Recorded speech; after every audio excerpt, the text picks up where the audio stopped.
Hello and welcome to this very special Met Office Deep Dive. My name's Alex Deakin. I'm a meteorologist here at the Met Office. Deep dives, we do them every Tuesday. They're an in-depth look at some facets of the weather. And, well, I say if you like them, then don't forget to hit subscribe, give us the thumbs up and share the love with other Met heads. Firstly, though, happy Christmas. Hope you're having a great one and continuing to enjoy the festivities.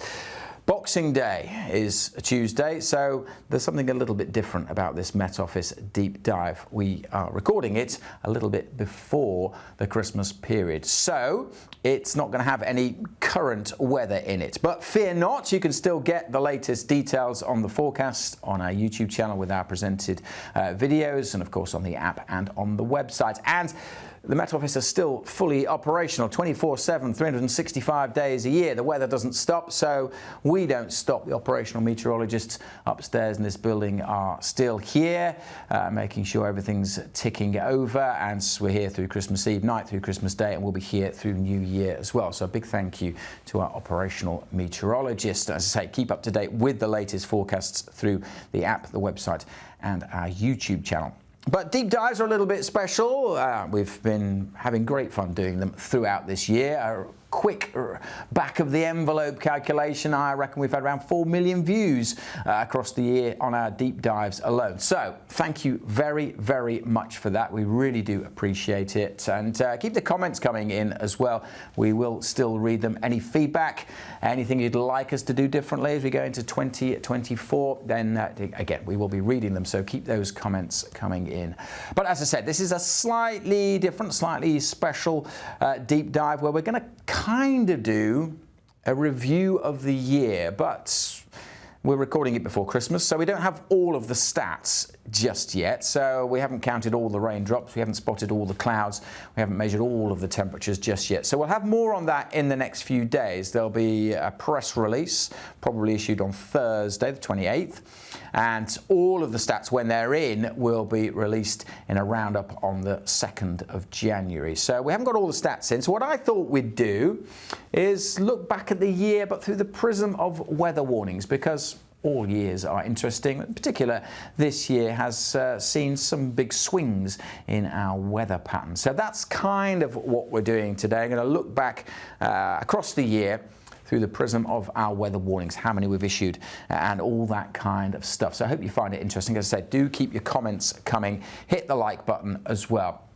Firstly, though, well, why do we issue weather warnings? Well, it's obviously to keep the public safe. The mantra of the Met Office is to help people stay safe and thrive. And particularly with weather warnings, we're focusing on that stay safe aspect. If we know that there's some severe weather coming, then if we can warn the public, then, you know, people stay safe generally and can mitigate against that severe weather as best they can. But it's not just for the general public. We also keep the emergency responders informed, emergency services, people like the Environment Agency, SEPA in Scotland, power companies. All these people need to know if there's severe weather on the way, again, so that they can in some way try and mitigate against the worst of the conditions. So that's why we issue Met Office weather warnings. Who issues them? Well, again, that's done upstairs. Our operational meteorologist, the chief meteorologist, ultimately has the say, works with the deputy chief meteorologist, and they issue those warnings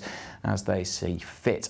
We've issued them pretty much since the Great Storm of '87, but we changed the way we issue weather warnings back in 2011, and that's when the colour coding came in. You're probably aware of the colour coding, so we have a yellow warning, an amber warning, and a red warning. But did you know about our warning matrix?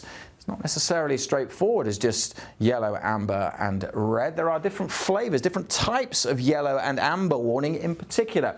Our warnings are now based on impacts. That was the big change that we made back in 2011.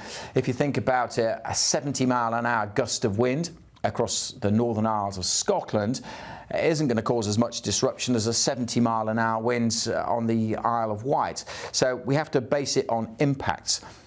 Even a 60-mile-an-hour wind, if the trees are in full leaf, say in October, will have more of an impact, particularly if it's been wet and the ground is saturated than if it's been dry and the trees aren't in leaf. That same gust of wind in say February when the trees aren't in leaf. So you've got to think about all these factors. Again, 5 centimetres of snow falling on the Scottish mountains in February in the middle of the night isn't going to cause too many impacts, but a snow shower dropping 2 centimetres of snow in Birmingham, say, in rush hour, that is going to cause some impacts as well. So it's not just about the numbers, not just about how much snow, how much rain, what the gust of wind are going to be. It's what the impacts are going to be. And that's what the line across the bottom here is, going from very low impact to high impact. But also in the matrix, we have to weigh up how likely that weather event is going to be. And maybe we see some computer models predicting a storm hitting the UK in 5 or 6 days ahead that potentially has a high impact. But 5 or 6 days ahead, when that storm hasn't formed, it's still probably in the unlikely category. So we may issue a yellow warning for that, and then as we get closer to the time, if our confidence in that forecasting proves, then it may rise up to an amber warning that way. And equally, if we see something that's very likely to happen, some heavy rain coming in, but potentially those impacts will be lower, then that would stay in this column here and will just be a yellow warning. So there are different types of yellow, different types of amber warning depending on this weather matrix. Don't always convey this to the general public. Again, this is more use for those responders and emergency services to know where we're sitting in the matrix. But it is available whenever we issue weather warnings to see where it is. Obviously, if it's a very high impact and a very high likelihood, then those rare red weather warnings get issued. And they are quite rare, but most years we have issued one over the past 10 or 12 years, as we shall see shortly. Let's in fact take a look at some of the stats then. I said we'd get into the weather warnings that we've seen throughout this year. Just a couple of caveats before we do get started. The data displayed in these graphs for this year only goes up to the 13th of December, so it's not the full year, but near enough to make reasonable comparisons. We're comparing, when we compare back in time over previous years, we're only comparing over 11 years. We only got the first full year of the coloured warnings was 2012, so we've only got 11 full years of that. So again, it's not a huge sample size. When we issue a warning and it gets updated, that's counted twice in these stats. So it seems like there's been a lot of warnings, but that's because when we tweak a warning, then that counts as a new warning in terms of the stats that I'm about to show you. So often we issue a warning 4 or 5 days ahead if there's a storm system coming in particular, and that warning area will get changed a little bit, and every time it's changed, that would count as a new warning. And double warnings are counted twice. So if we issue a warning for rain and wind, then that would count as 2 warnings in this as well. So again, it may seem like there's a lot of warnings in these stats, but there's a few of the reasons behind that. Okay, let's dig and delve and have a look at some of the stats that we've seen. This graph is showing the number of days per year that has a weather warning in force. 2023 is here, so you can see actually around about the average, actually slightly above the average line this year. But generally, actually, there's not a huge amount of variation over the 11 years that we've been looking at this. Note 2012, 2014 were quite busy years in terms of weather warning, and then 2017, 2018 relatively quiet, some of the lower ones there. The overriding reason for this is just the natural variation within our weather patterns. Every year we get different weather patterns, and that's probably the overriding variation. But there are underlying things that mean weather warnings have changed over the years. Our skill level gets better at predicting the weather. The way we issue weather warnings has changed. The number of different types of weather warnings has changed as well, introducing thunder and heat warnings recently as well. So you're not always comparing the same thing here, but again, it's that natural variation which is the most common theme I would suggest with the number of warnings that we issue. Also, as the country becomes a bit more resilient, then that would impact the way that we think about these warnings because they're impact based. So as we gain more resilience, you'd like to think that the number of warnings may reduce, but weather potentially getting more severe would mitigate against that. So lots of things to unpick there with those stats over the years. But let's take a closer look and a deep dive. What does what it says on the tin at the forecast, at the warnings, I should say, that we've issued through this year in particular, going through the year month by month. Now this year is this darker orange, the fatter yellow line, I should say. Orangey yellow, is it? Would you say? Sunshine yellow, perhaps. That's this year, so you can pick that out quite clearly. All the other years back to 2012 are marked with these skinnier lines. This pink one here is the busiest warning year 2012, and this is showing the cumulative number of warnings issued through the year. So you can see building up as we've been through the year cumulatively through January, February, all the way to December. And you can actually see some patterns within this that reflect the weather that we've seen over the year. Actually, the year started pretty quietly. February, close to the bottom of the pile there. So it was quite a quiet and quite a calm start to the year. February, in fact, the driest February across the UK for 30 years. And winter as a whole, last winter, so that's December, January and February, was the third sunniest winter on record. So we had a lot of high pressure around last winter. The weather was reasonably calm. So we didn't see a huge number of warnings to start the year. But then we got a big jump. And March was actually a pretty warning-y month, very warning-y. In fact, the full stats that March was the second highest in terms of number of warnings issued compared to those previous years. So we saw quite a big jump there in March. It was a pretty wet month as well, the sixth wettest March on record also. And if we actually look at the breakdown of the weather warnings per month, you can see here, so this is type flavour of weather warning with the different colours there, and March there, so you have quite a big jump there in ice and snow warning. So it also got quite a bit colder. February, just a paltry number of warnings there in February because of generally sunny and settled weather, whereas March suddenly things ramped up. It did get a bit colder, quite a lot colder actually at the start of March. So we had an increase in the number of snow and ice warnings through March. Interesting though, although it was a very wet month, not a huge number of rainfall warnings there. The blue bar is quite small, dwarfed by October's rainfall warnings. More on that in a moment. But yeah, let's get back to the graph through the year. So we can see that progress. Quite a calm start to the year, then a big jump up in March, and then generally through the rest of the year it's been creeping up closer to and then ending up slightly above average. But we have this flattening out period between April and May. You can see though generally here that happens with all years. So in the early, say mid to late spring actually, the number of warnings does tend to flatten out quite a bit, and that's a common trend. But this year was particularly flat. To get the full stat on that, I think it was the second fewest number of warnings between April and May as we've been through this period. So it was quite a calm period of weather in terms of our weather warnings before things then started to ramp up. We get a natural jump as we head into the hotter months through the summer, so an increase in thunderstorm warnings and also then heat warnings do come into play as well. Again, if we just break it down and look month by month at those different warnings, not many at all in April and May, and then in June a sudden spike there in the green, which is the thunderstorm warning. Notice that drops off there July and August, but then September, where again we had a very warm spell, particularly at the start of the month.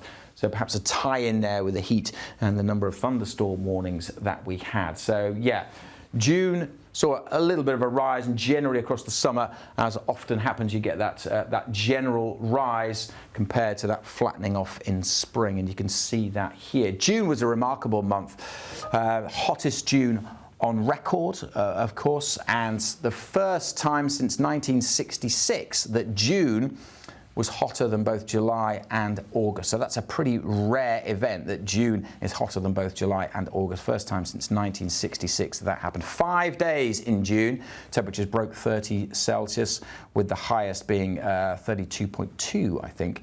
But that wasn't the warmest day of the year. More on that in a moment. But yeah, June was a very warm month, hottest on record, and then obviously things dropped off a little bit through July and into August. 5 days over 30 Celsius in June, only 1 day in July, and no days in August recording over 30 degrees Celsius. And then we get into the busier time again, so a bit of a spike in September, but a really big spike there as we head into October. And in autumn, the number of warnings has just really jumped up, tied in with the number of storms as well. We didn't issue a storm, we didn't name a storm here at the Met Office between February 2022 and August 2023, so 18 months pretty much without us naming a storm. That is remarkable, the longest spell we haven't named a storm since we started naming them back in 2015. So we had 2 named storms in August, then we had 1 at the end of September, and we've had now 6 since the start of September, which is when the new names come into play. So the new list of names starts on the 1st of September, and we've had 6, and that's the most we've had in the shortest spell since we've started naming them. So since August, with those 2 that we had in August, which were from the previous set of names, we've had 8 since August. So that's why we've seen the number of warnings ramping up through September, October and November. So we've gone from well below average to below average to above average as we've headed towards the second half of the year. And in particular, let's break down that October, because that was really remarkable, the number of warnings for October. Wind warnings, October was the highest, but by far and away the highest. A huge peak in terms of rainfall warnings issued in October. Again, it seems like a lot, but remember, every time there's a warning, every time that warning just gets tweaked a little bit, it's counted again here for these stats. So it's not particularly just rainfall events, it's the number of warnings which does build up. And you can see there, October, that huge spike. And October was the most warnings in an October, and in fact, double the previous record. Again, not a huge sample size going back to 2012, but just goes to show more than double the previous record for October, and that's why we've been so very busy over the recent months. And again, hats off to the guys upstairs, the operational meteorologists who are issuing these warnings and working through them. So yeah, that's what we've seen so far through September, October. November, we also had 2 named storms, and in December as well, but recently the weather has at least quieting down a little bit. This is all at time of recording, of course. Let's hope there haven't been let's hope there's no more storms before the end of the year, but keep your eyes peeled. Again, Met Office weather warnings will keep you updated on that one. But yeah, 2023, that's the way it's shaped up in terms of its warning graph through the months. Let's break it down a little bit more. As we've seen, the number of warnings per month, quite a spread initially, and then through the summer months, yeah, much more likely to get the thunderstorm warnings. No heat warnings issued this year, and that's because we had the hottest times of the year at the start of summer, and then right at the back end of summer, in fact, technically a meteorological winter with that September spell. 7 days in September over 30 degrees Celsius. That was a record, and the hottest day of the year this year was in September as well. 33.5 degrees Celsius, and that's only the 5th time on record that we've had the hottest day of the year fall in September. So yeah, pretty remarkable the way that the summer was kind of bookended by those hot spells, and we had quite a cool and showery, shall we say, summer through July and August. Break it down in terms of the different types of warnings that we've had. Rainfall warnings by far and away the most dominant and well above average. The rest of them, again, within close to average there for the wind and snow warnings. Interestingly, despite the number of storms we've had, those wind warnings are pretty much bang on average there. The snow warnings slightly lower than average, and ice warnings not far off average, along with fog. Increasing thunderstorm warnings potentially during those 2 hot spells that we had. But yeah, it's the rain warnings that have really dominated the warnings if we split it up like that. Let's break it down in terms of the type of warnings now. This is breaking down over the past, since 2012, the past 11 years, the warnings by colour. As we saw earlier, not all yellow warnings and not all amber warnings are the same. So there'll be some differential within here about the likelihood and the impact and where they fall on the matrix that we saw earlier, but you can generally see a little bit of a trend there. It looks like the number of yellow warnings dipping off a little bit, maybe there. But we can zoom in a little closer and look at a bit more detail in terms of just the amber and red warnings. Red warnings are rare, but most years we issue 1, sometimes 2. Again, often those red warnings, because they're so specialist, that will get tweaked a little bit, and that would count as double in here. But most years we issue at least 1. 2017 there wasn't any. 2019 there weren't any red warnings. 2018, despite that being a calm year, generally we did have a red warning, and that was from the beast from the east. Remember, that's late February, March time. Severe cold and widespread heavy snow. Beast from the east, and that's when we had the red warnings for 2018. But we did issue in 2023 as well red warnings for Storm Babette. Eastern parts of Scotland, serious flooding here, and that followed on. Storm Babette was later in October, after the 5th, the 6th and the 7th of October were combined the 2 wettest days on record in Scotland. So they'd had a lot of heavy rain through October, hence the number of October rainfall warnings, or part of the reason why that's a big spike there, because October was so very wet, and then Storm Babette came and just topped everything up and created those devastating scenes across parts of eastern Scotland during the month of October. Let's break it down by country. And this is the number of warnings, again, up to the 13th of December by country: Wales, Northern Ireland, England and Scotland. Again, England seeing the most number of warnings there, Scotland not far behind.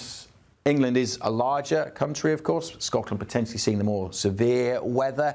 But again, you have to base those warnings on impacts as well. So there's lots of things to think about. It's not just on where sees the worst weather, it's about the impacts and how resilient the countries are, in particular to whatever type of weather that is about to hit. Again, it goes back to that, what's the strongest winds. Winds in different parts of the country have different impacts. Snow in different parts of the country has different impacts as well. So that's a kind of broad summary of the weather in terms of looking through the prism of weather warnings for 2023. I hope you've enjoyed it. If you want to know the full stats, as I said, stay tuned. Make sure you're following the Met Office on across all the social media. There'll be a full press release on Thursday, the 28th of December, where we'll break down the stats through the year in more detail, and then all of the stats will be available for view probably on the 2nd of January, as I say, when we've got them all in and we've measured everything throughout the year, and then you can properly place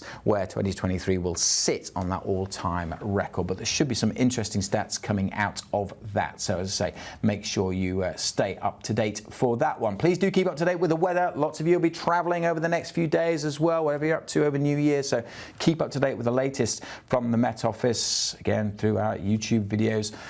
Hit subscribe and then you won't miss one. Give us a thumbs up as well, but also get our app and check our website for the latest on those weather warnings. Thank you again for watching the deep dives through the year and for spreading the love. Let other Met heads know that we are here. We love doing these forecasts. We will read all of these comments as well. So keep your ideas coming for 2024 and potential for some new formats in 2024 as well. So yeah, worth keeping your eye on this channel, because we may be introducing some new stuff as we go into the next few months. We're quite excited about it here. More will be revealed. The deep dive should be back as usual next Tuesday, 2024. I believe it'll be Aidan doing it, subject to change, but I think it's Aidan doing the first deep dive of 2024. Again, thank you very much. I'd like to wish you a very, very rest of Christmas, very, very merry rest of Christmas, and a fabulous new year. Goodbye.